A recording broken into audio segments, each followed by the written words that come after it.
Good morning, and a warm welcome to your show, Sunny Mornings, Los Angeles. I'm your host, Melissa, and it's Tuesday, June 16th. You'll be interested to know. 63 years ago, today, in 1963, Valentina Tereshkova flew aboard Vostok 6 as the first woman to orbit Earth, completing several circuits as a solo crew member and proving women could perform demanding piloting duties. Her flight became a landmark in human space exploration, inspiring generations and expanding acceptance of women's roles in technical and aeronautical fields. So now you know. And now, it's time for the Surf Report. This morning, it's looking clean with waves around 2 to 3 plus feet. Conditions remain clean through the morning, but by noon, expect 2 to 4 feet with fair conditions. Winds are onshore at around 2 to 3 miles per hour early, picking up slightly to 10 miles per hour by the afternoon. Best time to ride is at 6 a.m. with a -1 foot low tide when the southwest swell is 1 foot at 21 seconds and the onshore wind is 2 miles per hour. The first high tide on Tuesday will be 4 feet at noon, followed by a 2-foot low tide at 4:30. The nearshore buoy at Santa Monica Pier reads 66 degrees for the water temperature. Conditions remain clean with waves around 3 to 4 feet on Wednesday, offering a great start to the period. Thursday sees similar size but shifts to fair and choppy conditions by midday, making it less favorable. Expect a drop in size to 2 to 4 feet on Friday, with choppy surf throughout the day, especially in the afternoon. This morning, there's patchy fog, and it feels like 66 degrees with no wind. The sunset will take place at 8:07, and it will rise again tomorrow at 5:42. Looking ahead in the weather. Saturday will be mostly sunny with highs near 64 and a northeast breeze up to Skip.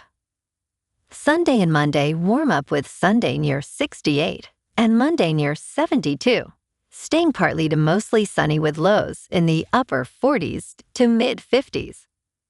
A slight chance of rain returns Tuesday afternoon into Tuesday night with highs near 71 and overnight lows around 57. Bonjour, food enthusiasts. This podcast is brought to you by Versailles Cafe and Pastries in Encinitas. Nestled on El Camino Real South, just north of Encinitas Boulevard, this cafe is a haven for culinary delights. Indulge in their amazing Eggs Benedict or their gluten-free crepes. You can grab a panini for lunch or just breeze on through to get your morning coffee.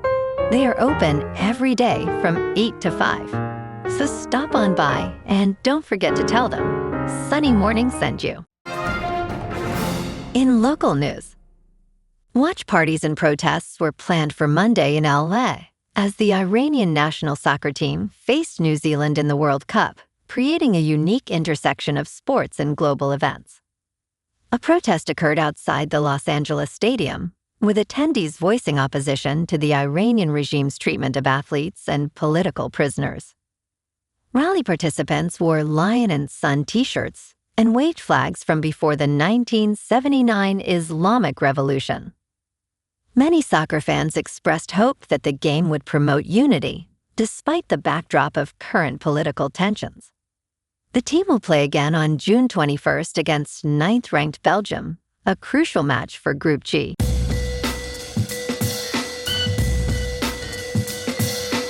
Now on to sports.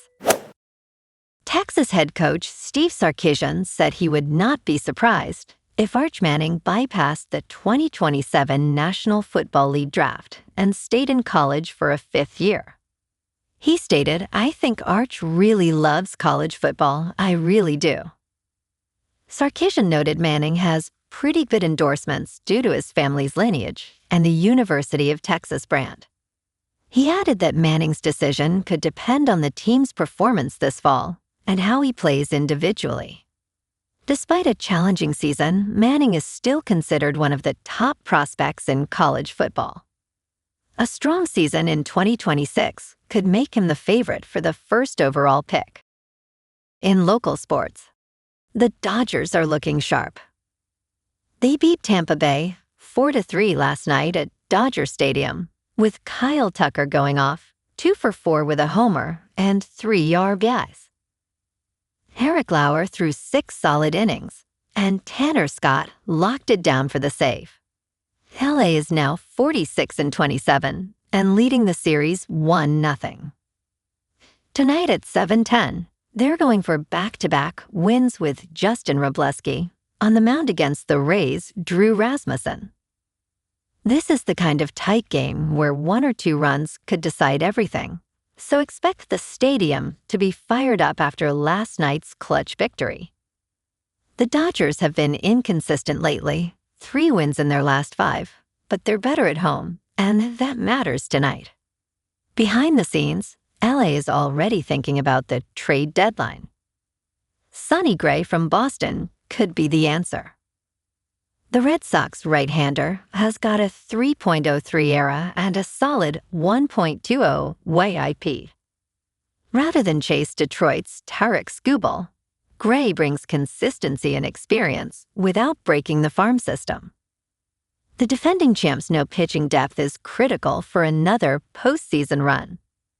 Meanwhile, the Kings are making moves too. They've reportedly offered Quinton Byfield, a 2026 first-rounder, and prospect Henry Bruzistowicz to Detroit for Dylan Larkin.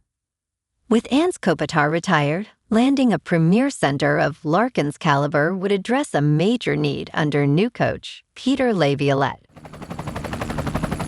In top news, Fox Corporation has agreed to buy the streaming pioneer Roku in a cash-and-stock deal valued at approximately $22 billion, including debt.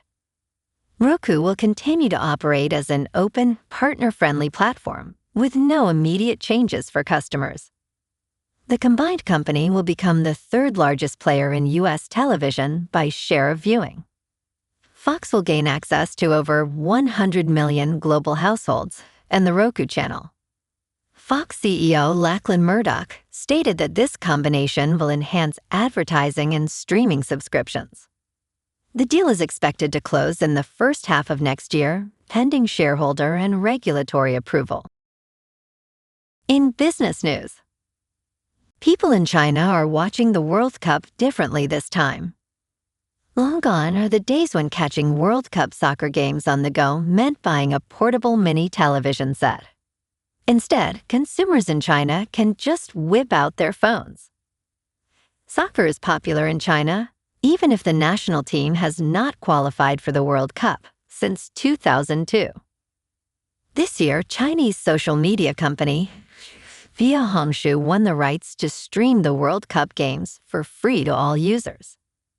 The app is sometimes compared to Meta's Instagram. Widespread 5G connectivity helps, as people in China spend 40% of their daily mobile phone time watching videos. In crypto movement, Bitcoin is unchanged at just under $66,000. Ethereum is up 3% to just under $1,800. And XRP is up 2.5% to $1.22. Moving on to a more local vibe. In our community spotlight on health and wellness, we are working with a national Pilates studio to bring you some free classes, so listen up. Check out Club Pilates, with several locations in the San Diego area.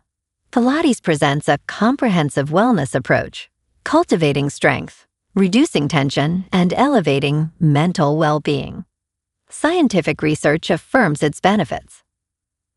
So now you can check out Club Pilates for a free class, with locations in Encinitas, Solana Beach, Oceanside, La Jolla, and more. Just be sure to tell them Sunny Morning sent you by. And now, back to the show.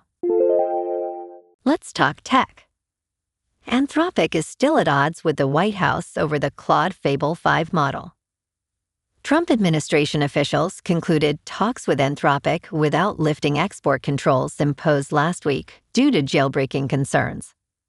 The administration continues to believe there are ways to disable some guardrails on Claude Fable 5, allowing access to more powerful cybersecurity capabilities.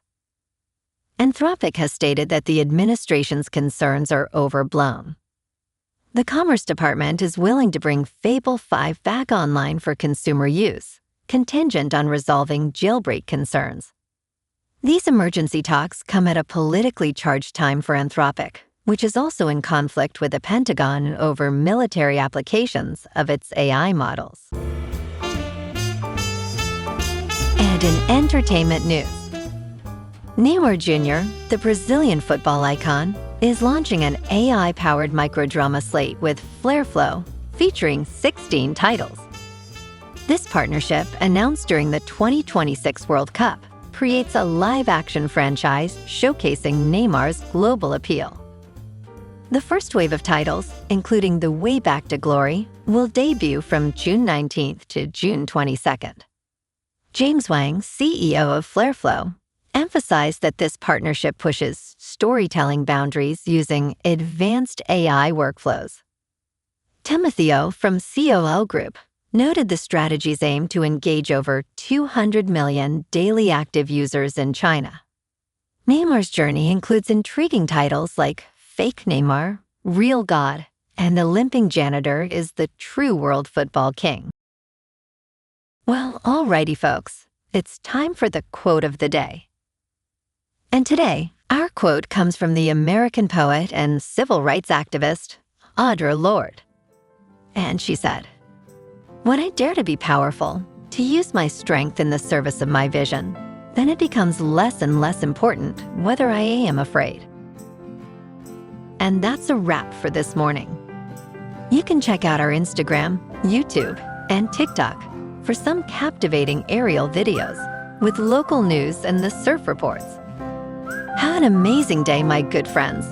We'll see you tomorrow with another episode of Sunny Mornings, Los Angeles.